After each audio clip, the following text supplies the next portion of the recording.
power bill through the roof? At 320 Solar, that power bill will be no more. In fact, about 90% of our customers report lower solar payments than with electricity. That's more power in your pocket. 320 Solar. Power up.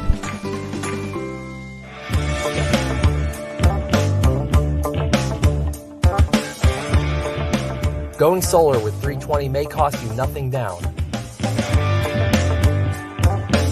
But the work we do is not a $0 job.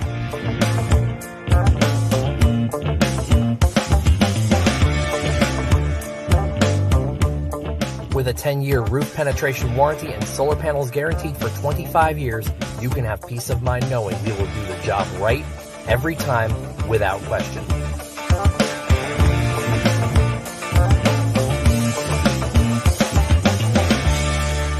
Solar. Power up.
Brady throwing, looking for a deep shot. He's got Brown on separation.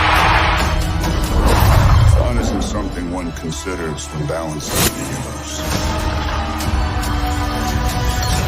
But this does put a smile on my face.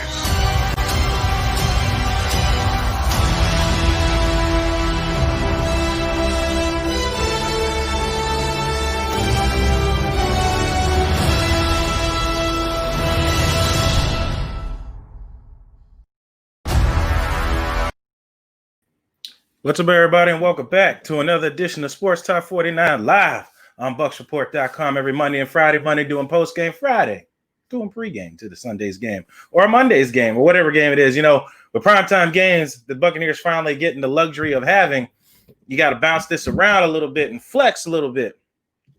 I know I didn't do a Tuesday show. There's 10 things I needed to handle, so I'm coming to you guys Friday hard as a mofo. Hard, ham. That's what I'm going to do. What's going on, everybody? Sean, thoughts on Joe Haig possibly starting this game? We're going to get into all that. Frank, Christopher Cole. So you guys bring your passion and bring it today. Phone lines are open, 727-475-1882. If you're at work or whatever it is, you want to say something and then jump off and then I'll answer it, that's fine. So I know you guys got lives. I know I go during the daytime when you guys check me out while you're working and everything. But let's get through status quo as always. Make sure to check out all the other great shows here on Bucs Report. Check out, let me put it up there for you. You got me, and then you got Peter Blake wrapping it up, putting your bit to bed tonight. It's set between 9 and 12 12 midnight, and he'll put you to bed, giving you something to think about, as Peter always does. Good to see you. Well, thank you, Sean. Good to see you guys too. So what we start with? You said you want to talk about. Well, let me get to the first thing first before I get in that, because I always get caught up when you guys bring up great points and things like that, and I always get tied up. So first things first, let's get to the breast cancer awareness winner who wins the pink Mike Evans jersey and a mask. So let's get to it. There it is. There it is. Who shall it be? Do we know? Who can it be? Miss Lisa Lambert. Miss Lisa, congratulations and thank you for donating to breast cancer awareness. I will get your contact information and I will mail it out to you as soon as I can. But that is yours, and I'll mail it to you all nice and wrapped up and everything. And just do me a favor and just send me a picture. I think you're on my social medias. And just send me a picture, that you got it or you're wearing it or whatever, or who you've given it to. That's cool. Just thank you for contributing to another donation to charity and impacting the community here in the Tampa Bay area or wherever this time. This time it was just for, breast cancer all over the world. I think last time we did Feeding Tampa Bay. So let's get into that. Somebody put up a good comment already. What is it? Thoughts on Joe Haig? Joe Haig possibly starting. Arian said it's a possibility, and Joe Haig had played on all the offensive line parts in Indianapolis with the Colts. So he has plenty of starting experience and graded pretty high when he played before he got injured, I think in the preseason before he came over here to the Buccaneers. So he definitely has some experience there and some a lot of reps. The other option is that Ryan Jensen could go to left guard, and they could put A.Q. Shipley in at center, which is a strong possibility as well. All those options, I'm sure, will be brought around during the game. If somebody gets banged up or something like that, I'm sure you'll see that rotation in there, in and out. And even with Jensen in at left guard, he can still communicate, to the offensive line what's going on, because you technically got two centers in on the play. So the communication on the offensive line should be pretty great. But if you answer that, it's a possibility. I'm not too worried. It's against the Saints. Their interior don't scare me as much as the ends, but they're all gonna do their thing this week. Why are we gonna risk Godwin this week? They're stupid. I think though, Donnie? Sorry. I think they'll only play him, Chris Godwin, if he really thinks he can go.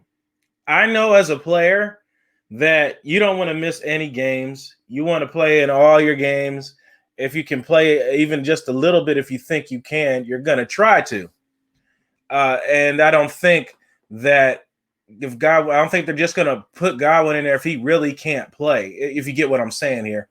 Now, I get your point, Donnie, is that he should just sit. You really need this game.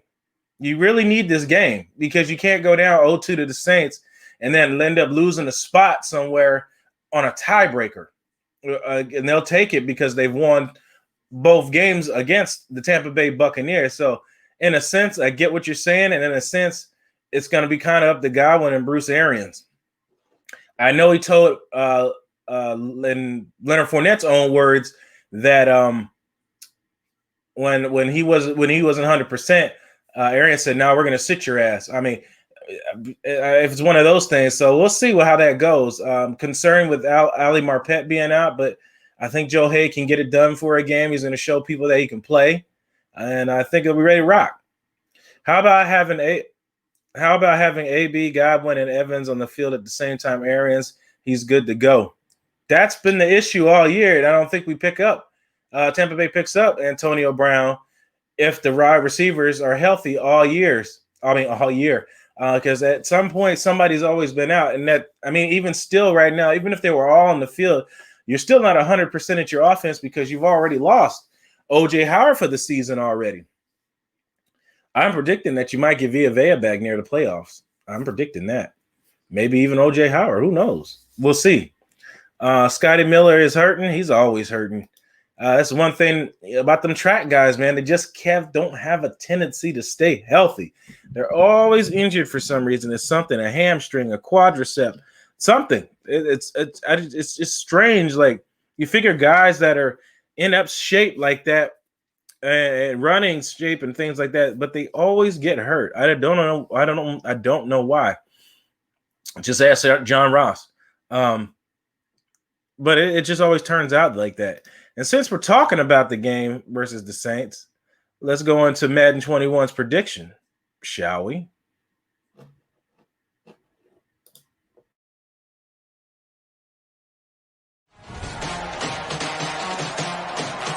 Tonight, from Raymond James Stadium in Tampa, Florida, it's a special prime time edition of the NFL on EA Sports.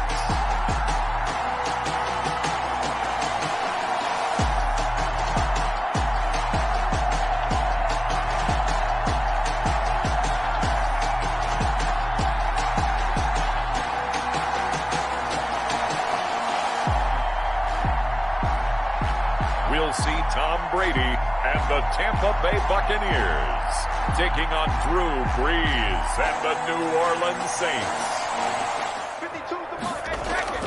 Brady now to throw. That's complete to his running back, Evans. Past the 20. Touchdown, Tampa Bay. Mike Evans, 64 yards. And the Bucs have taken a first quarter lead. Both sides of the football in sync early. You force the 3 and out, and then you take it down, score points. You know what that tells me? They sold their game plan really well. Head coach said, listen, we're just going to stop them on 3 and out. We're going to take the ball downfield and score. But he also told them how it was going to happen. They're going to run this. We're going to stuff it. Then we're going to take the ball. They won't be able to keep up with us. That wasn't the primary target. He's so good at that, isn't he? I think he knew right away that he wasn't going to get to his primary guy. And he's into the end zone for a Tampa Bay touchdown. Tom Brady to his old Patriot pal, Rob Gronkowski. And the Bucs are going to add on to their lead. You get down near the goal line, this is where having a sure-handed tight end becomes a luxury. And it pays off big time, especially when the defense sells out against the run. And he finds himself open for an easy touchdown.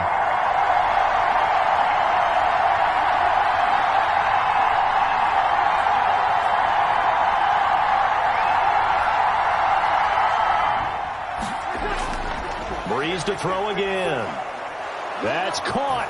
It's Sanders for the Saints touchdown.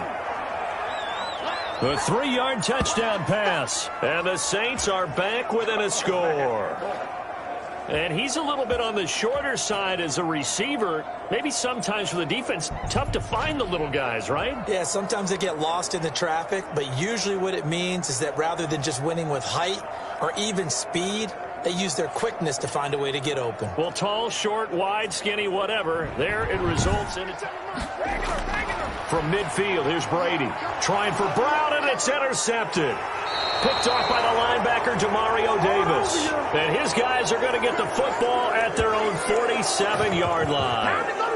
Well, this was a 14-0 game not too long ago. Things were looking pretty good. Then you give up the touchdown on the last drive. Now the interception. So that's a lesson in trying to stay vigilant, isn't it? You have to stay on top of things. Now for the Buccaneer field goal.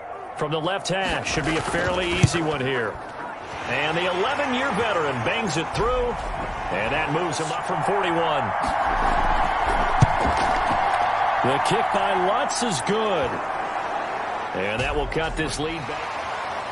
So fire the cannons. It's a victory here for Tampa Bay. And it wasn't really always pretty. They had their bumps and bruises. Really both sides did. But they did what they needed to do at home to get the win. Yeah, they really had to grind this one out, didn't they? Because nothing came easy. Every snap was a major league brawl. They had to win at the line of scrimmage, win downfield. They got all those things accomplished. But to win a close one like this, you know, every team wants to be physical. We've heard that a million times, right? But those There you have it. Welcome back to the show. Sports Talk49 with none other than Blake Anthony. They got 17-13, but Bucs winning this game at home against the Saints. That's what Madden's got, 17-13. Brady throws a pick to Demario Davis, but the Bucs find a way to still come out and get a victory. Ronald Jones has a great day running the ball. We'll see how true that is. Madden has been wrong I mean, they've been on point. I think so far, I think they have them at 6-2 currently up till today. This just the wins and the losses were on different teams. But I think Madden's been pretty on point as far as the wins. Now the score I can't predict that because I don't run more than 6 minutes on a simulation, so you won't really get a full stats, and it's just whatever happens there. Appreciate you guys. What's going on, Deshaun? Let me get to you guys. As Susan, how you doing, Susan? Hoping having AB out there will allow other wide receivers to heal up. That is what we're hoping, and hopefully other wide receivers can step up as well. Susan, Sean, what can we do to slow down that Saints pass rush? They always seem to test O-line pretty well. It's a gut check for Donovan Smith again. What is he going to do? Is he going to step up to the plate, own up, and play well? Tristan Wirfs played pretty well against Cameron Jordan the first matchup, his first test of the season. I think he'll be ready for round 2. But Donovan Smith and the interior guard position is the spots that these guys are going to have to try to clean up here. So we'll see. We'll definitely see what's going to happen here. I put the link in there if you guys want to get on. Deshaun, what's going on? Sean Tidsdale. Sean, I see this being a slow-scoring game like Madden as well. These defenses are going to be fired up. Absolutely. And we'll get into all that, how Antonio Brown and all that fits in. Because I got a treat for you guys. I got a little breakdown of what to expect between Brady and Antonio Brown, the connection, disconnection, and things like that. But we're speaking of Brown and talking about all that. Let's hear from him. Antonio. Oh, we got a call coming in. 1 second. Caller, you're live at Sports Talk 49. What's your name? Where you calling from? Blake, it's Ray. How are you, buddy? Hey, Ray. How you doing, sir? Good. You know, I just was doing the math today. I realized that the Bucs are undefeated when I get a chance on a Friday to call in. And just before you do the breakdown, I was like, you know what? I'm going to give him a call. I just, you know, for me, the name of the game, I think all Bucs fans out there know this. And Blake, I'm sure you know this being the analysis guy that you are. But just the fact that just going back to 2018 when Fitzpatrick and the boys came out there and lit up the Saints, but of course we won that game 48-40. Still had to outscore them. But then, you know, the Saints have won 4 in a row since that game, and the average points for the Saints have been 33 points, 33.4, and the Bucs are averaging 25.2. So I just was wondering, do you think it's going to be that way? We always say, oh, it's going to be a score fest, and then sometimes we get a 13-3 or, you know, a 17-14. What do you think? What are your thoughts on that? It could be a toss-up. It could be a high-scoring game or not. I think the first time when Fitzpatrick and the boys played them, they caught everybody by surprise because they went real vertical, and then nobody expected them to do that. And I think they caught people by surprise by doing that. And then that's why the Bears came out and just rushed for and played everybody back in coverage. And the Buccaneers took a highly beating that game because they didn't adjust well in that game. But if you're asking me, I think the addition of Antonio Brown is going to flex their defense to change a little bit. I was going to get into all that. I got all that broken down, for fans to expect out of that, and what the fans should expect out of that. But if you're asking me what the score is going to be, I want to say around. I don't. You don't have to give predictions right now. We'll wait for Sunday. But I don't want to put you on the spot now. Plus, I definitely don't want to give up anything on your breakdown. But I tell you what, you touched on a great point earlier in the show, and that is obviously the same defensive line. The exteriors on that D line are obviously more bothersome than the interior, and that's why I really would love to see it. We want to see this. We always want to see this when a team's expecting tendencies, and you're thinking Bruce Arians, biscuit. I would love like crazy just to see them give him a pound and a half of Rojo and Leonard Fournette on the inside. And then by the time the ends are done trying to do back pursuit on the inside run, that's when we start going vertical. I'd love to see that game plan. Just don't know if Bruce Arians has it in him. Him and Leftwich have it in him. Yep, that's Leftwich is going to have to get his play calling out there and try to get real creative on offense. Yes, he is, brother. I tell you what, I got to get back to work. Just want to do my quick call. Like I said, we're undefeated when I get to call in to the Blake Anthony Sports Talk 49 show. So I wanted to do it, brother, and we'll talk to you on Sunday, if not before. Yep. Thank you, sir. This is Cup of Ray, everybody, every Sunday, 9 a.m. See you, brother. There he is. We got callers coming in. We got people in the lobby. One of my favorite little segments here is Chilling with Deshaun. Let's get him in here. Sean Tisdale, what's going on, brother? How you doing? Hey, what's up, Blake? How we doing today? Good. Got tons of goodies today to talk about. Saints, Antonio Brown, Ali Marpet. The list goes on. So where you? Listen. I was thinking about it real hard, just trying to do my own breakdown of the game, seeing where I think we're going to go and stuff like that, and just watching all the pundits and stuff. It's a good time to be a Bucs fan right now. It's a good time to be a Tampa Bay fan, just all the way around. I mean, when it's coming and everybody's feeling really good. I think one of the unsung heroes right now on the offensive line as of to date is really Alex Kappa. Haven't heard anything about Alex Kappa. We spoke about him in last season and how he broke that arm, continued playing in the game. Just that was the type of fortitude that I think any fan, any coach, any ex-player want to see out of somebody that's on their team, just not collecting a check, i.e. Donovan Smith. That being said, I think we're gonna see big play out of the combinations. When we talk about it, we usually do a lot of breaking down in secondary because it's a passing game in the NFL right now. But let's take it to the offensive line side of things. We're gonna need a lot of combo blocks, a lot of chips and pickups and things of that nature in order to deal with this Saints defensive front. I mean, they're gonna come at us.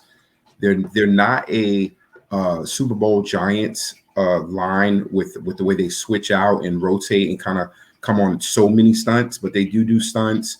And I mean, we really just got to be able to stop Cam Jordan. He's one of the anchors. They get a lot of pressure all through the line, and that's going to be major for us right now. And I think Alex Kappa, Jensen, I like Jensen's feistiness. He's always playing to the echo of the whistle. He's very Richie Incognito from a player like to me, and I think we really start up front in this game, and that's where it's going to be. Tom Brady can't be Tom Brady without an offensive line in front of him, providing him with the time. And to me, that's the key to this game right now. I still have us winning the game, but I think up front, offensively, our key. And I say the same thing defensively as well, because I see the big gap in the Alex Kappa. Not Alex Kappa, sorry. I see the big cap in the Vita Vea loss. Mm-hmm. We're productive there, but the Vita effect is gone. McClendon he plays a 3 technique. To me, he's a Gerald McCoy with a pinch less quick twitch, but the way he plays the 3 technique is very Gerald McCoy-esque. He's a stopgap. The position is not to have not to get sacks. So I'm not looking for him out the 3 technique to do that. But the way that he kind of feels, stretches that arm out, or he's doing a look technique, I'll take him doing that. But I just like to see a little bit more from the inside for us. Definitely, Vita Vea being gone is a huge piece, and just like you said, it ends and it begins with the offensive line. With both lines, defense too, you're gonna have to get the Drew Brees, but the game begins and ends.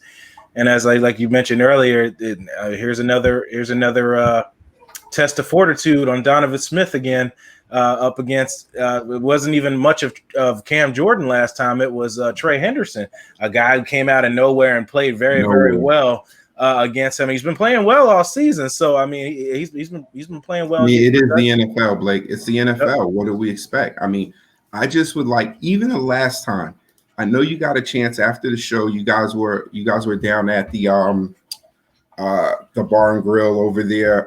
What is it? I can't think of the name of it. But you guys were doing the breakdown at the deck, yeah. And I was like, okay, as you were at the deck and you did the breakdown, when Donovan Smith, when they did they had a stunt going. Stunt comes around, Donovan gets hit. He's so off balance that he can no longer help. I'm like, you're too big to get just pushed off balance so easily, and his feet are always so tight that he has horrible feet. He has the feet of a early 90s Chargers guard, where they need to, he's great if he's in one space. And I really thought that he would move to guard, or if not right tackle, because of that, because his feet are they're very inconsistent, and they're just not there. They're just not there. I mean, I know we won't get that out of him, now. I mean, we pay him so much, but I could see us letting him walk. He'll get a Super Bowl with us, but I don't. If we could pick up something at the trade deadline, I think we would have. Absolutely, and those are spots that people just don't give a player. So you kind of gotta either homegrown your own, or find a replacement somewhere, somehow. And that's the way the league works, unfortunately. But especially with cap situation, the Bucs are in a tight cap situation. And that too. We're in a super cap situation. I think also that we get Gronk helping him. We get backs chipping. The back chips on that side don't look that dramatic because just our play calling doesn't really swing that way. Other teams play calling will have those back chips go out and be a little bit more dramatic, but ours just doesn't play that way. Nope. Man, we got somebody else here in the lobby. Let's bring him on here with us. Mr. Eric Moreno, how you doing, sir? Yo, what's going on? So there's no way Marpet can clear the protocol without practicing. Is that correct? He said can't. I mean, the way the process goes, he goes through the protocol. He has to get the okay from the from the medical staff to be able to play. Yeah, to be able to play Sunday. Luckily for the Bucs, they don't play till Sunday night, so they got a little bit more time. That's the only thing I'm really hoping for is that by them playing at 8:20, there might be a strong chance of Ali Marpet to play. And does that work for Golston the same way? Does that work for Will Golston the same way? Correct. They can be at practice and all that, but as far as them playing Sunday, they can't play until they get approved. Well, here's my question for Will. I think he started quarantining prior to us, being notified. I'm hoping those quarantine days count because, to be honest with you, I know everyone on Bucs Report and pretty much all Buccaneers fans, I was willing to sell Will Golston down the river a long time ago because I really couldn't see his production. However, in this defense and being without Vita Vea, I could definitely see Will Golston and what he does and his effect for us. We cannot play without him right now. Where's Khalil Davis at? Where is he at? I haven't seen him, haven't heard anything about him. He was so promising, and we go out and get an older veteran. That tells me something about him. Yep, he's been unable to stay healthy thus far. The last I heard from Arians was he's playing really well in practice. I think it rolled his ankle. I think the Friday before the game, and it hasn't been able to play since. Yeah, that doesn't sound good. Defensive tackles rolling ankles. That doesn't mean you're coming back fast. Mm. Yeah, Eric, what else you got for us? He said on Twitter, he said that he came to some exposure. He expects to play on Sunday. So he said he expects to join the teammates for Sunday night. Thank God it's a Sunday night game. If it was a Sunday afternoon game, I think he still plays, but I think he'll play. I know he did have COVID. Golston back in the year. I think back in training camp, right? Early, he had it early. Yeah. So, just being cautious. He knows that he's been in the system, so I'm not worried. So, thank God we don't have to have Quan Alexander. I don't think he can be in the building till tomorrow. I don't, so want him to, You don't need any. That's another problem to have. Yeah, I don't want. You know how it is when you get an ex-player just coming and playing against a team. They're just going to inject so much energy into a squad. And Quan misses a lot of tackles. I did love when we had Quan here though, but he's going to inject a lot of energy. He's a hype man. We don't need that. He's definitely a hype man, but we don't need that coming against us. We want to keep that defense just where they are, kind of just mono. They're kind of hard hat type of defense. They do their work and they kind of get back to it. We'd much rather have them there than to have Quan Alexander just hyping them up, and we don't need that at all. And you're gonna do that when you come home, especially when the word is out what we're doing with Tampa and how we look, and it's just he's gonna be that. We don't need that. So I'm him not playing. Great for me. I agree. I got a question for you guys. Are you guys worried about God? Are you guys worried about Godwin's I think they said it's his left index finger. Mm-hmm. Yeah. Are you guys worried? I mean, about the pins? Maybe catching, going towards the sideline, catching the ball. Maybe how some guys like to tackle awkward. Mm-hmm. So hopefully that doesn't, he doesn't re-aggravate it. I know he's going to be in a splint, but is there any worries about Godwin? What do you say, Blake? I'm thinking, I was talking about that earlier. The only person that knows how healthy he really is Godwin, and I'm sure he's catching at the jug machine in practice, catching balls, so he knows if he can catch balls or not, and you can put on different speeds on how hot you're throwing that ball. I mean, Brady isn't known for throwing real strong heaters like Brett Favre back in the day used to bend wide receivers' fingers and things like that, but he can still sling it. Yeah, he can sling it, but I think I don't think it's that much heat though. I think it's a nice rope. He puts the tight spiral, he gets it there, but I don't think he's not a cannon thrower. Like he's not throwing flamethrowers at you. Yeah. So I don't think with his hand. I think we have enough. I saw it last week because I was really wondering why not McClendon, 85. I was wondering why he was in. Mickens. Yeah, I was wondering why he was in, and I thought, and then when BA said, "Oh, he was in for Godwin," because I really thought he was in for AB to give Tom an AB kind of look, more similar receiver. I wouldn't take Mickens and think Mickens was more of a Godwin because I feel like Godwin is only a Godwin. To me, Godwin is a bigger Steve Smith that's willing to go in there and block. He's willing to do anything that the team needs from Steve Smith in that perspective of just willing to do anything the team needs. That's why I would liken Godwin to a Steve Smith. And I don't think that AB or Mickens really produces that. It's great if they could, but I think that Godwin is his own beast. But I do think we have enough pieces. I was wondering why we saw Mickens and we didn't see Watson. And just gonna say that he saw who lost reps. Or Tyler Johnson. Yeah, he came in later. Why? Oh, I love Johnson. Johnson, he's like a mini Godwin. He is a mini Godwin. Yes. To me, I would rather see him in there. Give him reps. And I mean, we take our shots with Scotty, but all I keep hearing is how Watson got faster. So are we only throwing Scotty deep? When AB gets here, I know we're going deep with AB. Well, the thing about AB is he can play inside and outside the numbers. Scotty Miller's not good at that. Scotty Miller's not good at going to get a ball. If you notice, every pass he catches, the ball is so perfectly thrown. All he's got to do is let it fall in his chest. Yeah. He's not going out to get the ball. Well, I mean, that's what Grayson. What's the other the track bar? That's what he has to do. He just has to learn to catch because he doesn't know how to catch right now. That's his issue. He's probably the fastest. Was it Grayson Cyril? Yeah, Cyril Grayson. Yeah, he has to learn how to catch. LFQ track star. Track star. Same thing as Scotty Miller. Track star. Track star. Hey, that boy fast. He's lightning fast, but he can't catch. So, and he doesn't know how to. He can't look the ball in. He doesn't really know how to run underneath it just yet. It's going to take time. He's more of a project, maybe a gimmick, if you will. But you know what? I'm happy with where we are this week.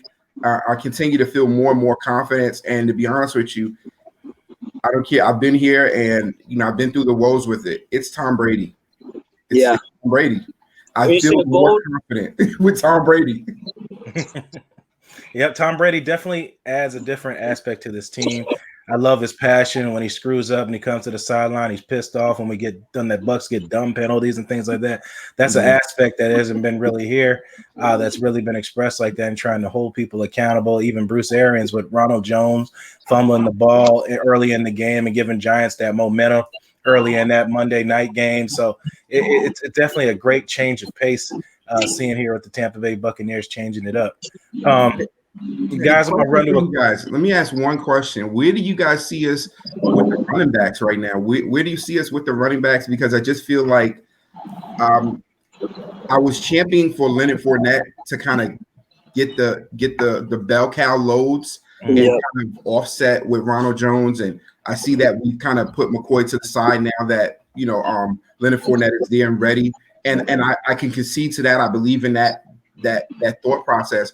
But as I saw Leonard Fournette in the game start to face the 8 and 9 man fronts, he went back to the Leonard Fournette that I would see at the Jaguars, where he would lose his vision a little bit. There would be times that he loses vision, and I was like, "Did anyone else see that?" Oh, he didn't run into the open lane. He was just running through. And when he got that second half, and I felt like the sideline knew it was all going to be Leonard Fournette pretty much, but he started to face the 9 man front. He started to go in and get the 2 yards instead of the look for the 5. And I think LaShawn, I think we're all in agreement. LaShawn has been pretty much faded out of the rotation right now, barring something happens or he gets hot. But when it's a pass into the back situation, I said it seems like the Bucs are going to Leonard Fournette over Ronald Jones because Ronald still has the inability to catch passes. Still, it's just ridiculous. And then you turning over the ball that game in there and giving Giants that whole momentum. It's just I don't know what to do with him with as far as the pass receiving, but running he's been doing really well. He has, and that's our issue. We can't let the offense be depictable like what it was last season. The offense everyone knew when we saw Mblagwe, we saw him in. We knew this is a pass. It's very rare that it was going to be a true run unless it was like 3rd and 19 and they were going to do that draw that everyone knows is coming because there's no way they're going to get the first down. But to me right now, I feel like Leonard Fournette kind of gives you the best overall chance. And I like Leonard when I saw them stretch him out versus Jones because our confidence. I mean, we're playing 3-down football and Jones, every time he drops it, I just continue to lose confidence. He's running so much better this year, but if you want to be a complete offense that when you're in, we can still run or pass, Rojo's just not like – I can't buy it. I want to go test drive another car.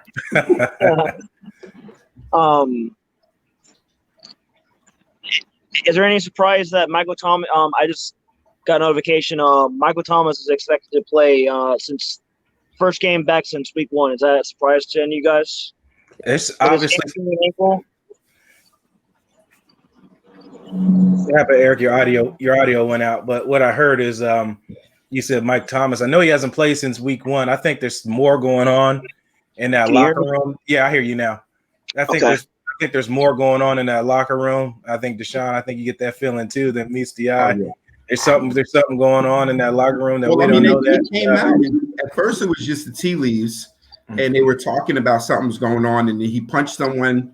Maybe he punched somebody in the face or whatever it was, but they kept it all in house. I'm sure. Garner Johnson. Oh, there you go. So, but yeah, former Gator. Yeah. Initially, it was under wraps. They didn't let that out. Then he got, so he gets the penalty from the team for that. Whatever they're giving him off, but it's not gelling. To be honest with you, it hadn't gelled this offseason. It started when he came back. He felt like they were together, and I feel like that first game, they were exactly what they were supposed to be against us. They were a team that had been together for a long time. The pieces hadn't changed. They basically just were like, they just picked up the playbook from last year on us, and that worked really well. I think in this game, though, with him being off, there'll be some continuity there. Look at that. Are we going to check on the numbers? Brees isn't throwing far. Most of the passes are 5 yards. Alvin Kamara, I mean, the reason that Devin White is here is because of Alvin Kamara and Christian McCaffrey.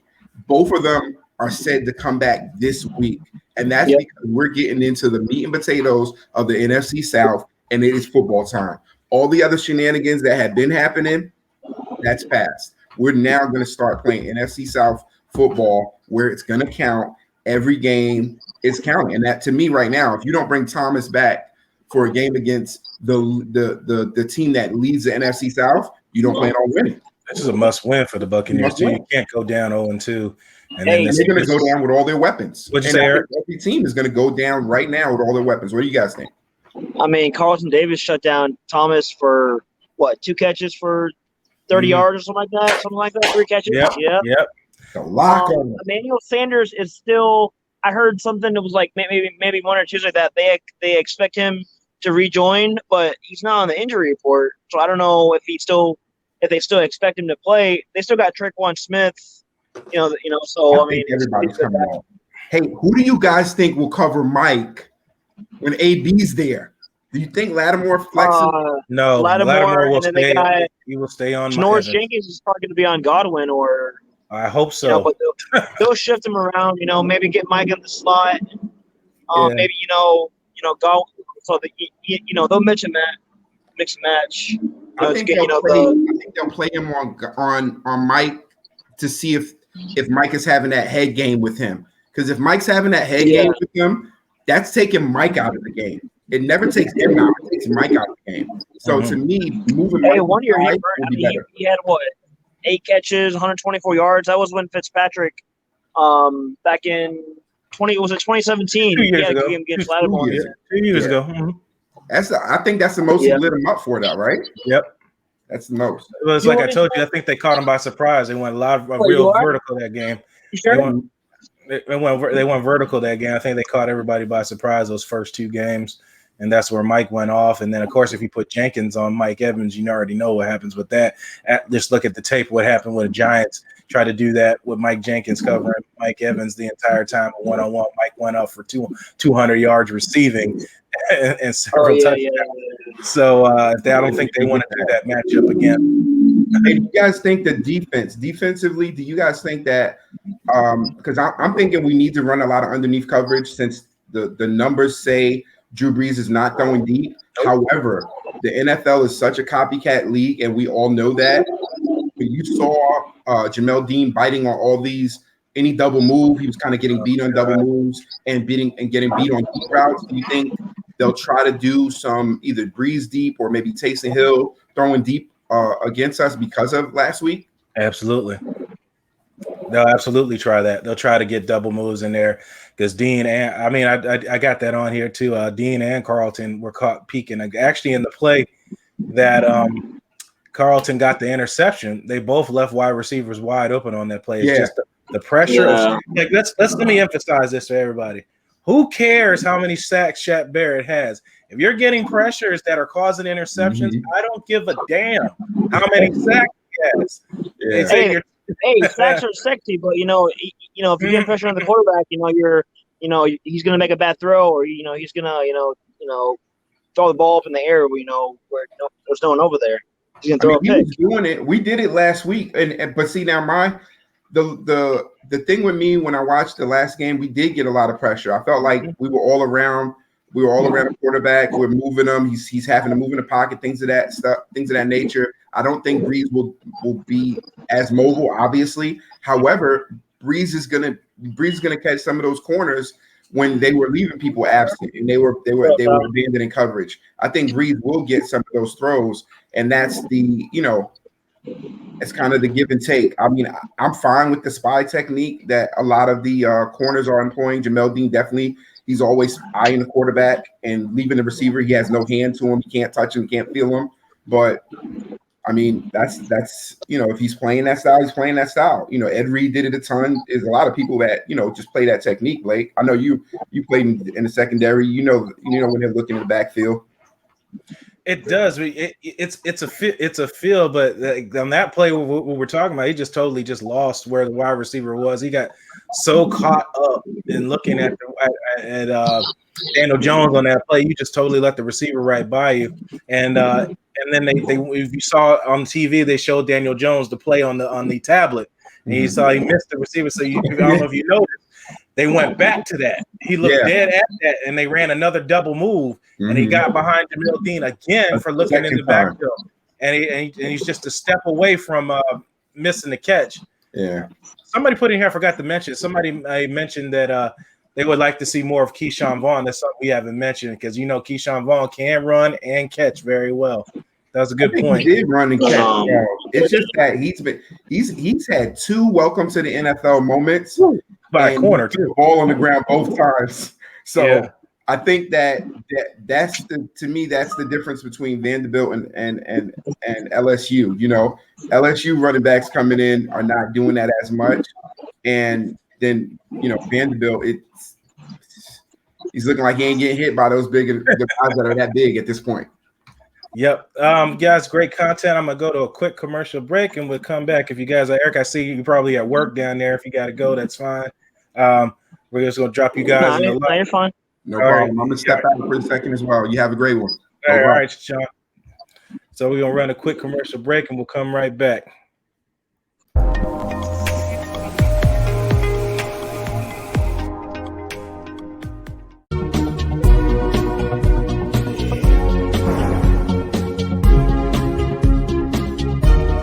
Power bill through the roof? At 320 Solar, that power bill will be no more. In fact, about 90% of our customers report lower solar payments than with electricity. That's more power in your pocket. 320 Solar. Power up.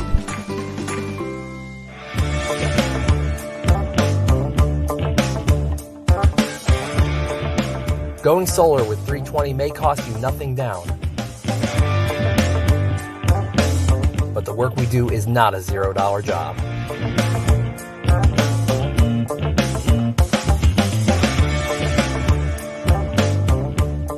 With a 10-year roof penetration warranty and solar panels guaranteed for 25 years, you can have peace of mind knowing we will do the job right every time without question.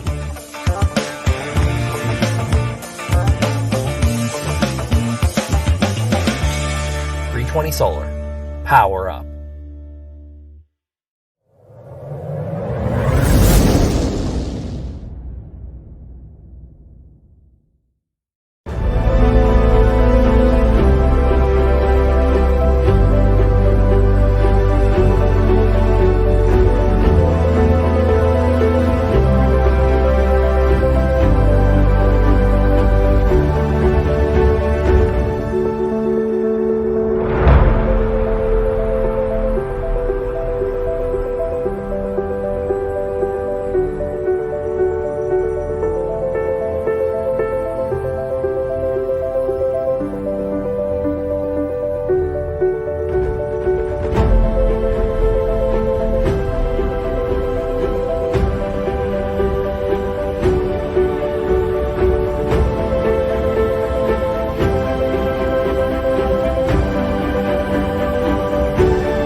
I'm excited to learn and be around the guys and, motivate the guys and learn from the guys and put my hand in the pile and hopefully help be the reason we win. So I'm just super grateful for this opportunity. Excited to be around the guys and everyone here. And I'm excited to fit in here and do what's best for us to win, whatever that entails. I'm excited. There you have it, Antonio Brown. Welcome back. Sports Talk49 live on Bucs Report every Monday and Friday. Monday doing post-game, Friday doing pre-game. That's Antonio Brown there, and we talked about him a little bit. I still got Eric in here. We'll get him back on here. I just want to put these up here because we were talking about him, and I wanted to point out some pointers and stuff like that about Antonio Brown, how he fits, how the secondary made mistakes, but they're getting good. They're still making mistakes, but they're getting good. So it's good and bad. That's the thing when you have young secondary players, you get both sides of the coin there. So we talking about Antonio Brown here. I made a little something here on what to expect, what we're going to see Sunday with Brown and Brady's connection and what it looks like when they're on the same page and what it looks like when they're not on the same page. Check it out.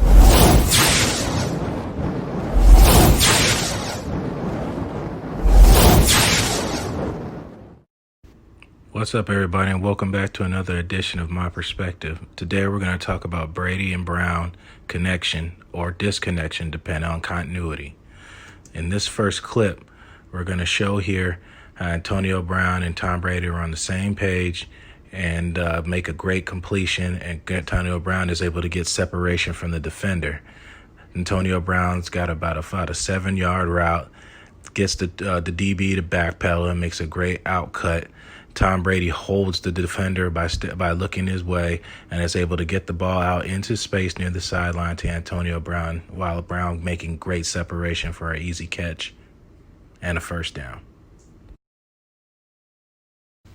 On this next play, Brady notices that the Dolphins have a bracketed coverage on Brown by a corner and an inside defender. Brady's able to hold the defender in place while squeezing the ball out to Antonio Brown on a perfectly timed route. Brown gets separation. Brady gets the ball out early enough for Brown to make an inside move and get around the first defender while picking up extra yardage. On this next play, Brady and Brown have great connection on display and continuity. Brady notices a single high safety with man coverage across the board. Antonio Brown runs an excellent route, running up the seam, getting the defender exactly where he wants him for Brady to place the ball to his outside shoulder, where Brown is able to give himself space for Tom Brady to throw the ball there while making a catch inbounds and getting his feet down. Defender has his back turned, does not see where the ball is placed. Brown is in full advantage here and is able to make a great routine catch for a touchdown and his first in his New England career. We'll look at it again from another angle. Again, Tom Brady and Brown, great connection on this play. Tom Brady makes the calls, notices that it's man coverage, takes the snap, knows exactly where he's going, places the ball perfectly in a spot where only Brown could get it. Brown already sees the ball. Defender cannot locate the ball, and Brown is able to make a great catch inbounds for a touchdown. We talked about some of the good, so now we got to talk about some of the bad. I said Tom Brady and Brown are not on the same page on this particular play. So with that being said, Say got the same look that they had earlier. Brown is in the slot. Brady knows a single high safety, makes the call, and is going to throw the same outside shoulder throw to Brown that he threw earlier, but Brown is looking inside instead of looking outside. There's a miscommunication. Tom Brady throws the ball exactly where the ball is supposed to go. Brown is looking for something on the inside, and ensuing of that, it was an incomplete pass. We'll take another look at it from another angle here. Tom Brady makes same call as before. They got the coverage they want. Looks right where he wants to go, drops the ball where it should go, see where the ball is and where Brown is looking. There's a miscommunication there somewhere, and Brown's not where he was expected to be. Here's another not connected play here. Brown is singled up again, as I showed earlier. I said Brown is able to get an outside release quick on the defender. Brady sees again that Brown has him released. Brown is expecting a ball on his outside shoulder near the 1. Brady somehow throws the ball short and expects Brown to come back and get the ball instead of throwing the ball over Brown's shoulder for an easy walk-in touchdown, and there's some type of miscommunication there.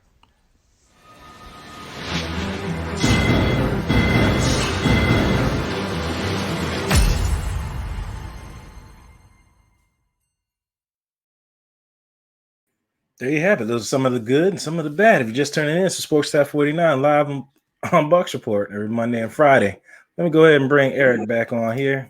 Eric, what's going on? Welcome back, sir. Yo, what's up? Hey, how comfortable are you with Joe Haeg or AQ Shipley if Marpet cannot clear the concussion protocol by Sunday night or Sunday afternoon? The good thing, I'm comfortable because Haeg has a lot of experience. Haeg got to play with the Colts for a long time and was very productive with the Colts. It was with them. 70 starts, correct? Yeah, he was with the Colts when they went to the playoffs. He has playoff experience. So as far as playing time, he's got it. And the thing about being an interior lineman, you got help. You get help from the center, you get help from the guard. It's a good rotation. So you're not on an island as per se Donovan Smith and Tristan Wirfs. They're by themselves a lot of the time unless they get a tight end to chip block them. But I'm pretty confident that those guys should hold their own. And if not, if Bruce Arians has to, he's already said he'll put Jensen at guard and he'll put AQ Shipley at center if they have to.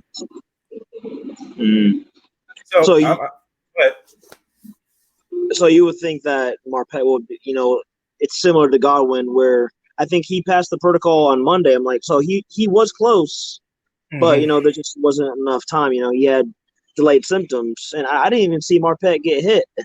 I'll have to watch I'll have to watch some of the game again, but I didn't see anything where he got concussed. It's hard to say when that could have happened at any point in that game, and just like I think somebody mentioned, I think Deshaun mentioned it. Just like Alex Kappa broke his forearm, but he kept right on playing. And he just thought he just hurt it. It's hard to say when that happened, but hopefully by them playing Sunday night, he'll have time to clear and play. If not, he'll just have to be the next man up. I mean, it's not going to be all up to Ali Marpet not playing in that game if the Buccaneers win or lose. Everybody's still going to have to contribute, and they're just going to have to come out there and have a great game. Okay. That's my opinion on that. The whole Haig thing. I've always been a Haig. I thought Haig was decent. I don't think he's really a full-time starter, but he can definitely be a guy who could come in there and plug and play. He's a swing guy. He can play tackle. He could probably play guard. Yep. So can AQ. Yep, so can AQ, and he's already familiar with Bruce Arians and his system. They already have familiarity there, so it's just walking in and learning the new lingo. That's pretty much it. Trying to read through these comments. We talked about preaching Blake. We talked about sacks making big plays. Constant pressure is far more important. He's talking about glory gazing. He's talking about Jamel Dean picking in the backfield. Put my hand in the pile. I think he said that about 20 times. Sounded like a Belichick interview. Not a bad thing. Thankfully, he didn't come out like Newton. I mean, there's nothing else for Antonio Brown to say. I mean, I don't even know why, honestly, you put him in front of the camera. Everything he's going to say is going to be rhetorical because Arians already said he's on a short lease. So they got Tom Brady basically babysitting the living in his guest room. So, I mean, it's in his best interest to shut the hell up in football if you ever want to get paid again. Because he's got all these kids out here, so I know the child support ain't stopping. So he's got to keep making money to pay these bills. John says my prediction for AB 6 catches, 72 yards and a touchdown. I think he gets a little bit more than 6. The Saints are going to play a lot of man coverage on the Buccaneers like they always do. I got a bold prediction, Blake. Go ahead, go for it. Evans, Godwin, and AB will all catch one touchdown from Brady. That's a good prediction right there. And maybe throwing Gronk too. Oh, throw Gronk in there too. He said everybody. Maybe Scotty or hey, it's like when Jameis threw 5 touchdowns to 5 different receivers. Maybe throwing Scotty or maybe Tyler Johnson will go in there. Or Scotty. And if Godwin or AB need a break. Let me get this call in. 10 or 20 plays. Call your live at Sports Talk 49. Go ahead. Johnny, how you doing?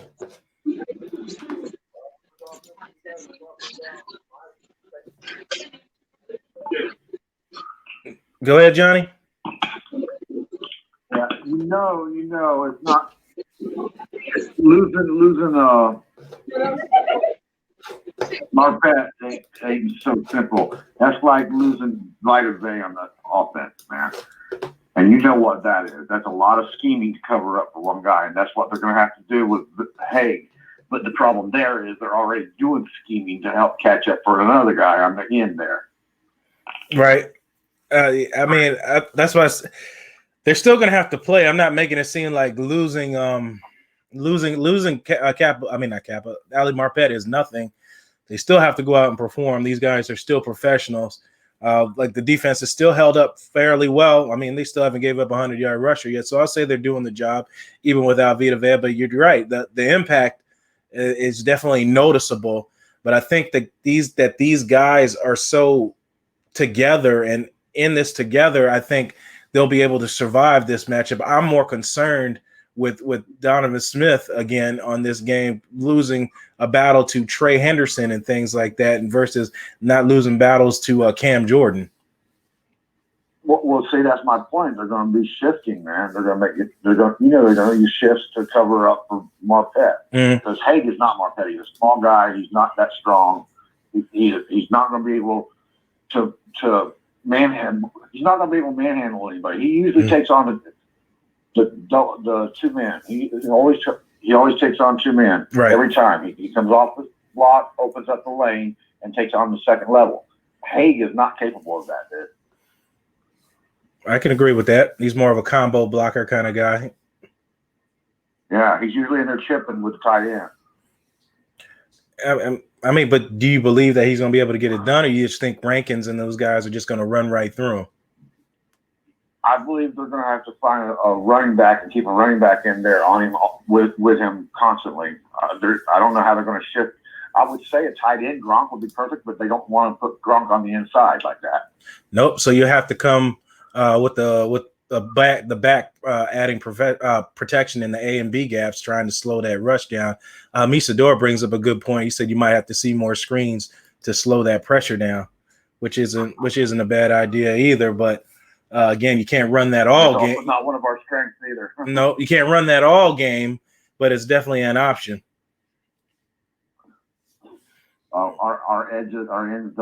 Our tackles don't have that speed for the screens or something. I don't know what's going on with our screens, man. We get one or two off a game that looks okay, but we've never really, in the last 5 years, I don't think this team has ever had a really good screen game. No, the most maybe some inside screens. Now I have seen us run some inside screens with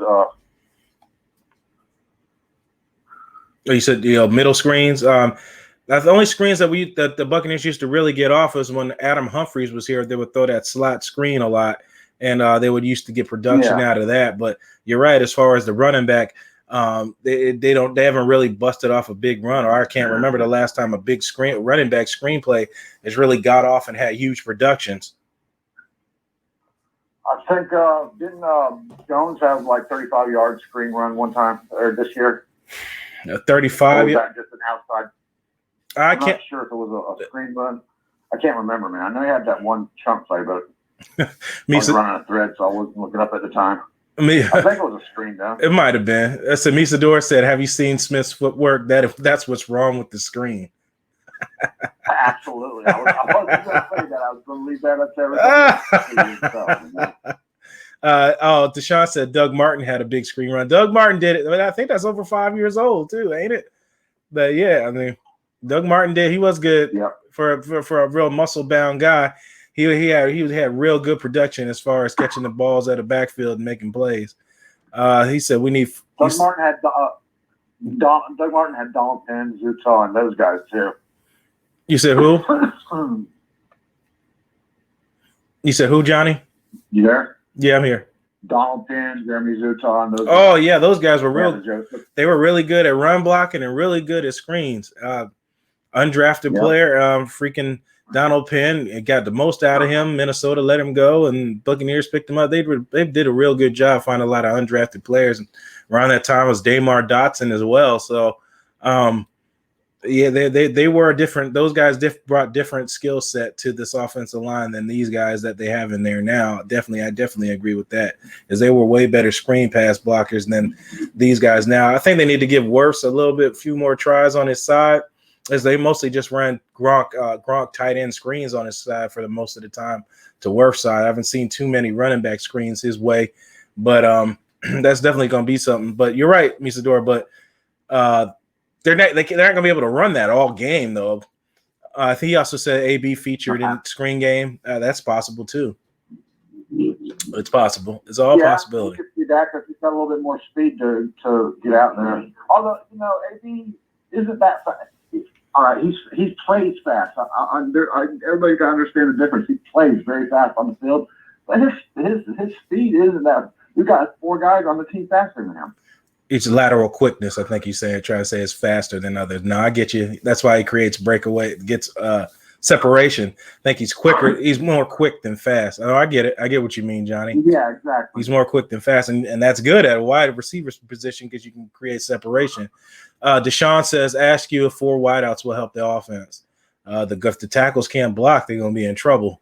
They're going to have to add tight end to pick a side, or we'll see how the interior works, Deshaun. But what do you think on that, Johnny?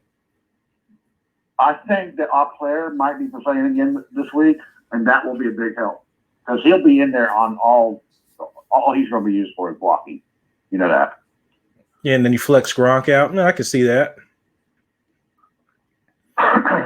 Flex. Yeah, because our player is a beast blocking, man. Yeah, he's the big Canadian. He's definitely a good blocker. He's definitely his skill set. He's like a fullback in a tight end's body, and he actually has good hands. He's just not going to outrun anybody. That's always been his thing. He has good hands, but he's not going to outrun anybody. He's not afraid to put his hands on him and run block. So, yeah, having him back as well should help out. Yeah, last year, I can't remember what game it was. I saw him put defensive end on his ass, man. That was fucking great, man. Oh, what's my name? You got caught up in the moment. It's all right. But, yeah, definitely having him back. What else you got, Johnny? What else you got? Oh, that's pretty much it. No problem. I appreciate you always calling in, Johnny. All right, talk to you later, bud. Yep, no problem. Take it easy. Eric, I see you in the lobby down there. Just want to get through these real quick. Let me get into my winning angle for the week before we get so caught up in these conversations. I love interaction with everybody and everybody's thoughts and what they think was going on. We need to be able to take the defensive line out of the plus with Smith and pre-snap B. Okay, I get what you're saying. Yep, the Donovan Smith's going to have to come out and play well this game as gets his revenge game. He's got to prove to people that he got better from week 1 to week 9 and playing the same team twice. So we will see. But let me go into the winning angle for this week, and then we'll get Eric back on, and then we'll wrap this up for the day.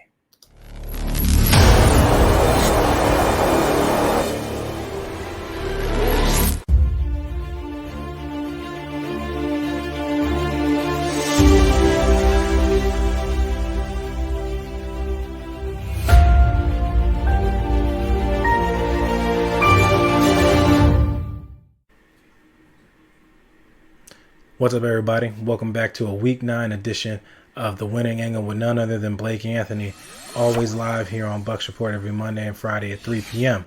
Today we'll be discussing the Week 9 matchup, Buccaneers versus Saints. Buccaneers looking for some revenge, Saints looking to solidify dominance in the NFC South Division. So let's break into the tape and see what we got. What we have here is Saints come out in their standard defense that they like to play against the Tampa Bay Buccaneers since Jameis Winston was there.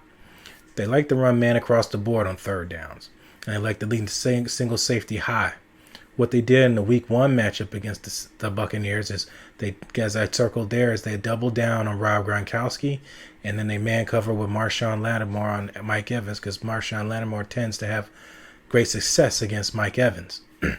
But in this particular case, and most cases in that game, two guys doubled down on Rob Gronkowski and did not allow him to go out for pass routes, eliminating Tom Brady's options at passing the ball, which entails that the Saints on defense are saying that your other guys cannot beat us. Here it is, another look. They're there to stop Rob Gronkowski and let the four guys rush and get pressure on Tom Brady.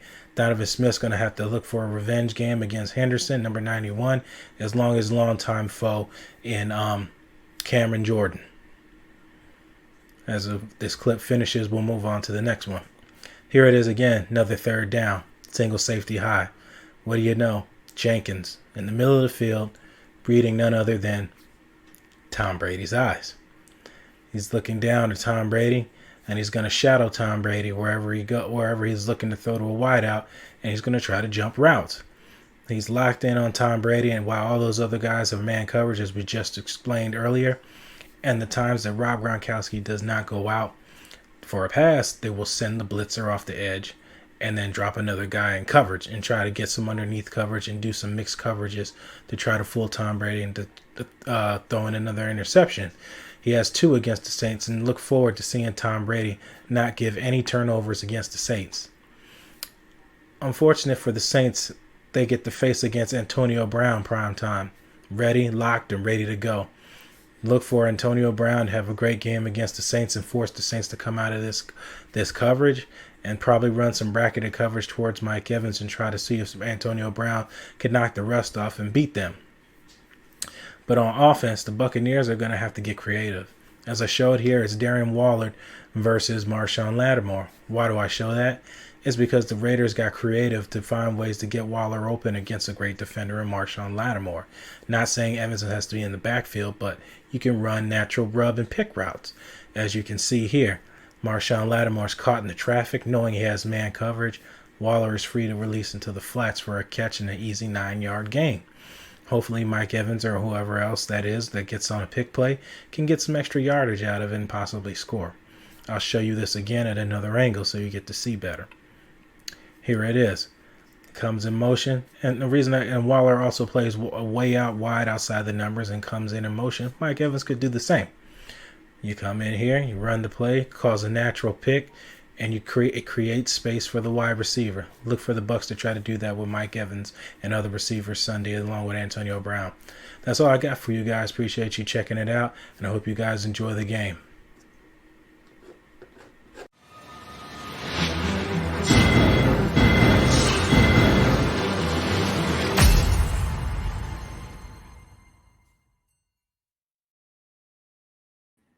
There it is, the winning angle for the week. This is Blake Anthony, Sports Talk49, live every Monday and Friday at 3 p.m. Always going to be seeing her Bucs report, and the show is always powered by 320 Solar. Go to 320solar.com and put the power back into your pocket. Got so caught up, I forgot to read all that today. I said, also make sure to go to mycannabiscard.com. The cannabis card effectively links new patients with the closest state licensed marijuana doctors near them, while also saving up to 30%. Just mention Bucs Report, and you're good. Also go to Fast Track Cannabis Clinics of America, nation's largest medical marijuana doctor network. Over 2,500 state licensed doctors in all 32 states. Medical marijuana is legal. Also, last but definitely not least, make sure to check out the Deck Bar and Grill, Isla del Sol, the Bucs Report's only sports bar and grill. We will all be out there Sunday night with the Saints doing live broadcasts on the sports web with none other than Bucs Report's own Peter Blake. So, Deshaun, I would rather face a 3-man front to give Brady a chance to find mismatch who's open. I agree. I think we're going to see the Saints bring a lot of 3-man rushes to counter our receivers. It's possible, but that'll be more time to throw. I'll get on video Sunday during the pregame and postgame shows. Don't make promises you can't keep there, Christopher. We have Johnson or Godwin and Scotty plus AB. We're good. We might see Godwin running shallow crackbacks to help slow Jordan. So it's possible, and he's not afraid to block neither. We need to take the defensive line out. Plus, yeah, okay, we read that one. Johnny, as long as we can pick them up, we haven't done very well facing them. The Bears ate up with them, and that was full strength on offense. Just something to watch for. Yep, something to look out for. And they're gonna come with a game plan. They know they got Antonio Brown. They know they're gonna try to get vertical with him. They know that. And Sean Payton, I'll give it to him, even though he plays on the rival team, they're gonna figure out ways to counteract what the Buccaneers are doing. And with the way the Buccaneers secondary played against the Giants, they cannot do that Sunday. And I promise you that they're going to try to counteract what the weakness is that the Buccaneers showed against the Giants, and they're going to try to implement. You will see these again. As a matter of fact, I wasn't going to show up, but I am. I got a little thing I put on with the DBs versus the Giants, some of the mistakes and the good things that happened in that game. Check this out.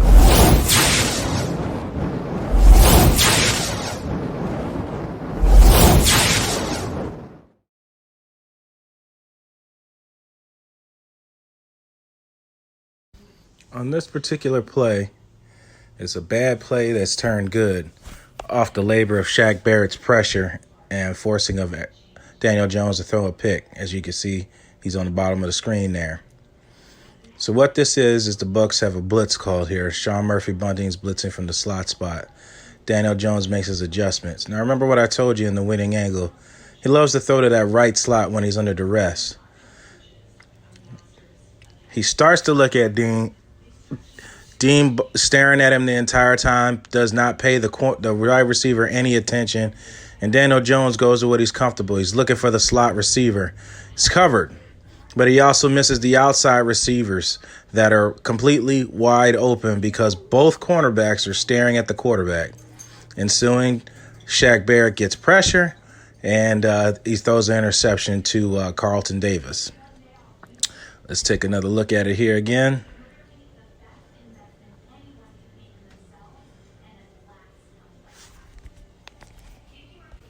Let me say it loud and let me say it proud. Without Shaq Barrett, this interception never happens. It's probably maybe thrown for a touchdown. Because if Shaq Barrett's not there to get pressure, although he didn't get a sack, without his pressure, this interception never happens. So we can check it out here. Shaq Barrett wins his one-on-one with the tight end. Forces an error throw and an easy pick for Carlton Davis. In this clip, this is after Daniel Jones saw that he missed a touchdown pass against Jamil Dean, so they come right back to it. You could tell by the way he looks at that matchup immediately, knowing that there's a double move, and Dean, again, is staring at the quarterback, is not paying attention to the receiver good enough, and gets beat again. Fortunately, Sue didn't get called for roughing the passer, and Daniel Jones overthrew the ball by just a step to his wide receiver.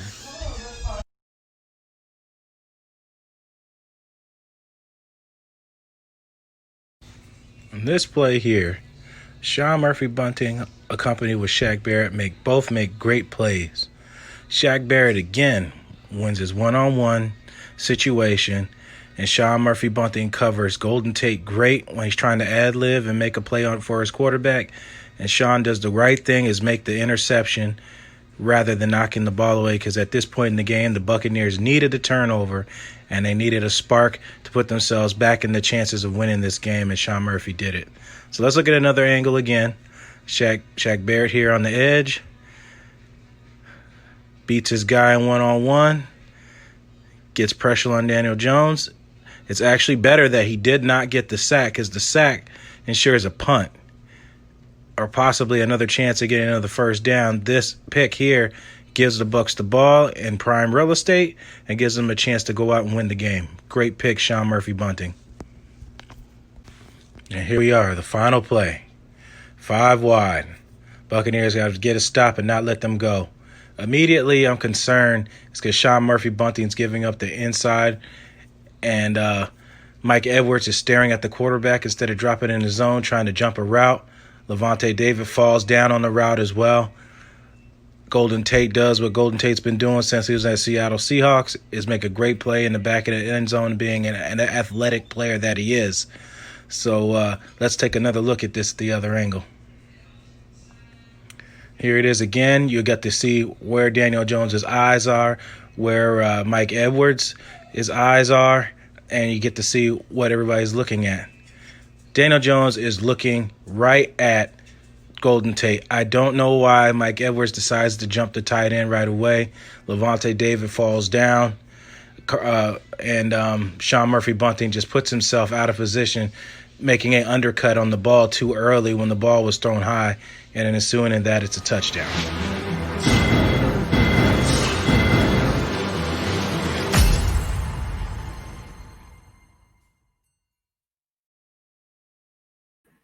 There you have it. Gave you lots of videos and stuff today. Tons of it. And you got the return of Quan also coming Sunday against the Buccaneers. Yes, Deshaun, the Buccaneers have gotten favorable calls in their favor, an overturned call which decided a game the Buccaneers never get. Is it the Brady effect? Is it not the Brady effect? I've gone over 20 minutes. I'm past my time. I appreciate all you guys coming on. I've wanted to give you guys all that great content I had for this week, and it'll all be available on my page, on my Twitter, and on my social media. So appreciate you guys, everybody coming on. To Sean, Eric, everybody putting in their 2 cents, Johnny calling in. Appreciate you guys for making the show great as you guys always are. And without that, this show is always powered by 320 Solar. Put the power back into your pocket by 320solar.com. Pay nothing out of pocket till 2022. Also go to Fast Track Cannabis Clinics of America, the nation's largest medical marijuana doctor with over 25 state licensed doctors in all 32 states. Medical marijuana is legal. Also go to mycannabiscard.com. Links new patients with state licensed medical marijuana doctors near them while saving up to 30% on just evaluation costs. Also, make sure to check out the Deck Bar and Grill at Isla del Sol, Bucs Report's home for live stream shows. We will be there Sunday. If you're not doing anything, come out there and see Cedric and the gang. Johnny Dean, great show. Thank you. Appreciate your insight. No problem, Susan. I do it for you guys. Try to put my perspective. Try to open your eyes and make you think otherwise. And I do the same, listening to you guys. You guys bring in great points and great value to shows. So without you guys, man, we got nothing. And one as we always do. You're the master of everything. What you do with your life, what you do with it is entirely up to you. Thank you, guys. God bless. And as always, fire those cannons. And Lisa, send me your contact. You're the winner of the Mike Evans jersey breast cancer awareness. Thank you.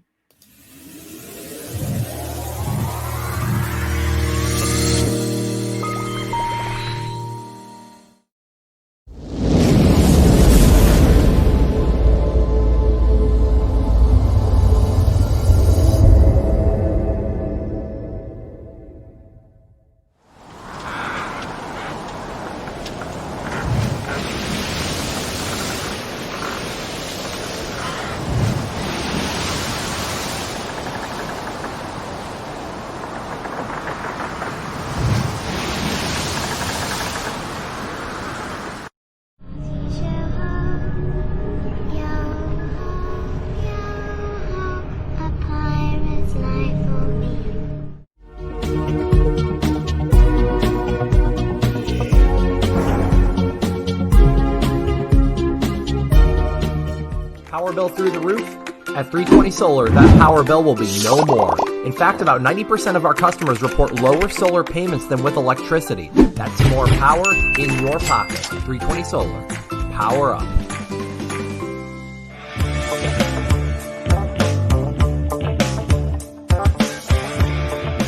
Going solar with 320 may cost you nothing down. But the work we do is not a $0 job.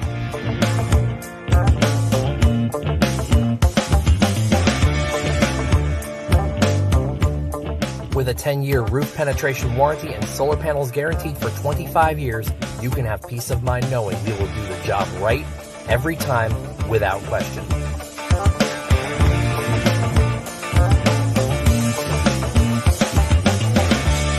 .320 Solar. Power up.